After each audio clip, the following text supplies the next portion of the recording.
Valérie Hayé était invitée sur France Info pour une grande interview. Et apparemment, Gabriel Attal débarque en direct sur le plateau. Je vais le découvrir avec vous. Bon, j'ai un invité un peu spécial que vous connaissez bien, Valérie Je crois que je le Hayé. connais un peu, oui. C'est le Premier ministre de la France, Gabriel Attal.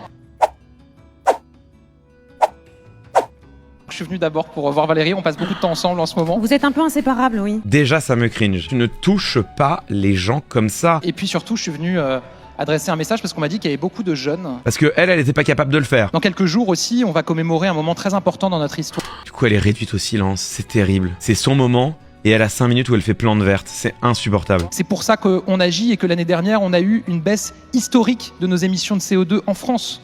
Mais de quoi tu parles? Personne t'a posé de questions. Valérie, elle est réduite au silence. Il est en train de lui voler ses arguments, de lui voler son temps de parole. Toute honte bue. Et donc voilà, c'est le message que je voulais vous passer. Mais Et parce vous qu'il dire reste, que... il reste plus beaucoup de temps à Valérie Hayé, du coup. Ah, c'est terrible.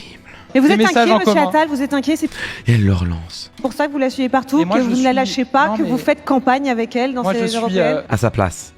Pas avec elle. À sa place. Quelle humiliation. En direct.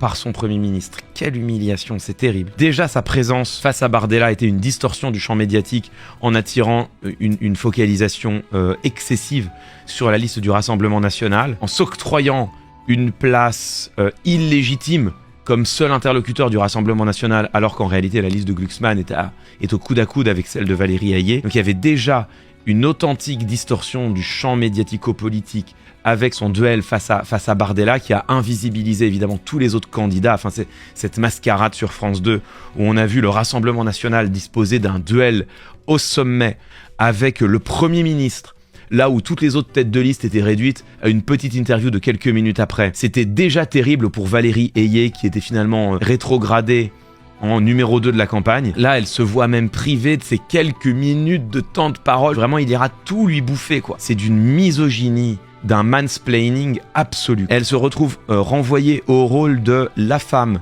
qui est à l'image, mais qui n'a pas la parole. Et ça, c'est vraiment le prototype de la misogynie ordinaire, de la misogynie médiatique ordinaire. C'est la plante verte, la potiche. Et on rappelle que c'est bien sûr le même gouvernement qui a fait, à 2 reprises, de la grande cause nationale des 2 quinquennats, la lutte contre les violences faites aux femmes et pour l'égalité femmes-hommes, bien sûr. Très belle manière de lutter pour l'égalité femmes-hommes, cela va de soi.